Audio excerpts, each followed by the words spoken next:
ano kabiro wuok e doho. Wadonjo wach mar saba saba. Kata odiochieng' ma kawuono e dala ker miluongo ni Randa e gwenge mag Boya Nyando. Jatend Azimio la Umoja Raila Odinga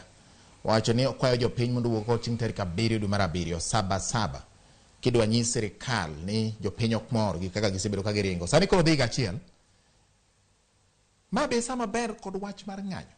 Ma esa maber sawa. Number 1, Bati. Ing'eyo ka in gi a failed system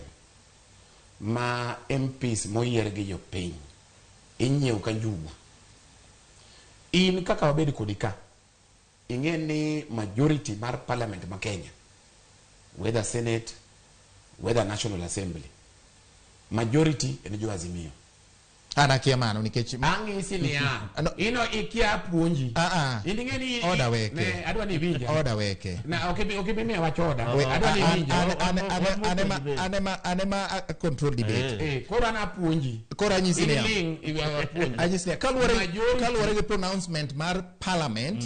ma ng'amo yiene mondo land ni to kweth mane mathoth no lando Bati weke adwa ni apuonji kama weke just listen majority kicheko parties mano sign agreement mar Azimio modhi ko wacho ni Raila Odinga e president mogo kura motiek mokwan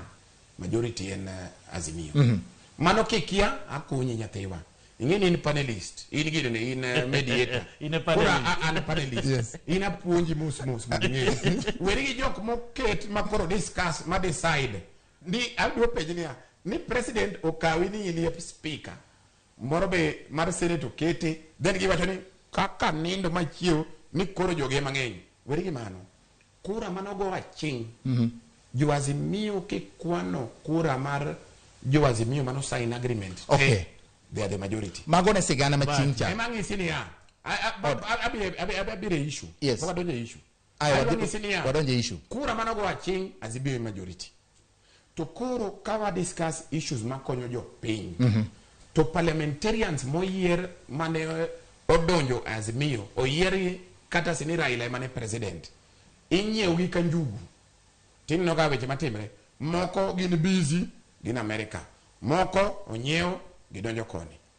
in the event ni gigo ni jo parliament ok konyo jo piny to be judiciary ok bed serious. King'iyo katiba nitie root moro to root manitie wacho niya you can exercise your power through elected leaders or jopiny ang'omo kochopo sama ni jogi ok dwa winjo wache ba yes omera wadhi donjo kuom jopiny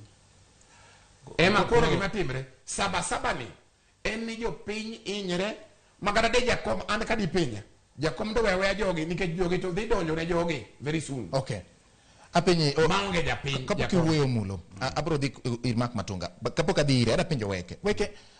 udhi ir jopiny nikech joma noyier gi Azimio ma ok oyiengore kodu sani koso dhi ir jopiny nang'o nikech itemo wacho ni mara jomoko nong'iewo mara jomoko ang'o momiyo dhi ir jopiny adwa penji kama